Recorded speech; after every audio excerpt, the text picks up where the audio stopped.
Please listen to this real life One day, experience. I was invited to go out to eat with a friend, and I came home fairly late, and my husband had already gone to sleep. My youngest was only 2 at the time, 2 or 3, and she woke up and she wanted me to lie down with her. So I did. I went and I lay down with her. And the next morning, I was woken by my children who came calling for me. Mummy, Mummy, Daddy's not waking up. I went to the bed and found my husband not responsive. And we called the ambulance, and it happened like this. Has anybody here had a medical emergency before? Any kind of a medical emergency. You know, it just goes like this. So what happens? He's not responsive. The ambulance comes. We take him to get a scan. They say that he's had a stroke and that there is brain damage and he's in a coma. And they don't know how long he'll be in the coma or what his state will be if he wakes up. So I'm sitting there. It's been 17 years of this man, a constant in my life, this beloved husband, wonderful father, mashallah, tabarakallah. My children are looking to me for answers. When is Daddy going to wake up? When is he coming home? When are you coming home? And I don't know what to tell them. So he's in the coma, and the people start coming. They come with gifts. They come with dua. They come with Quran. They come with love. How wonderful people come into your life when you need them. And I'm sitting there. I'm the one who has to phone his mother. This is her youngest child. And I have to tell her, he's in a coma. They don't know whether he's going to wake up. I have to hear a mother's heart breaking. And I have to go through all the scenarios. What if he stays in a coma for 3 years? What happens then? You know, there's an interesting thing that people do when somebody is in a coma. They come and they tell you miraculous stories. Have you heard those miraculous stories? I knew someone, they were in a coma for 6 months, wallahi, and they woke up and they were fine. Sister, you'll be okay. Sister, I heard about someone whose husband was in a coma for 3 years, wallahi. And when he woke up, everything was okay. They had another baby last year. They think this is comforting. I don't. Because I don't know how to navigate my life with my husband in this coma. But Allah is the owner of the heavens and the earth, and He decides. So, Ya Rabb, if he will be in a coma for however long, I accept. Then they say, when he wakes up, he may have severe brain damage. He may not recognize you or the children. I say, Allah is the owner of the heavens and the earth. He decides. And if my husband wakes up and he is no longer the man that he was, I accept. And then what if he doesn't come back? Subhanallah, I went through every scenario, which is what you do. You go through every scenario, what could possibly happen. And Allah gives me the chance to accept each scenario. Ya Rabb, this is in your hands.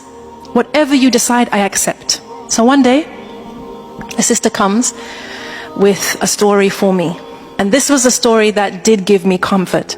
She said, you know, there was a husband and a wife, and they had a child, they had a daughter.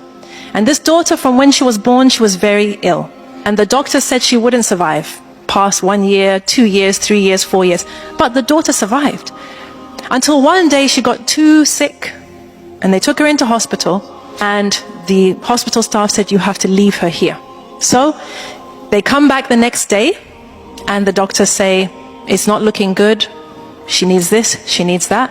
And the man says to his wife, not yet. They come back the next day, doctors tell them the prognosis. The man says to his wife, not yet. Then they come back the next day, and the hospital staff tell them that their daughter has passed away. And the husband says to his wife, now. And they both fall into sujood of shukr. The hospital staff are shocked. What's happening here? And the parents explained, and they said, Allah blessed us with this child for 5 years, 6 years, longer than the doctors said.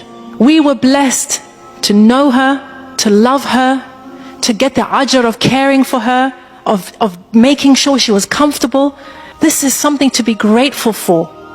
And if Allah subhanahu wa ta'ala decides to take her back, we decided we would only embrace gratitude. We would truly embody Alhamdulillah ala kulli hal.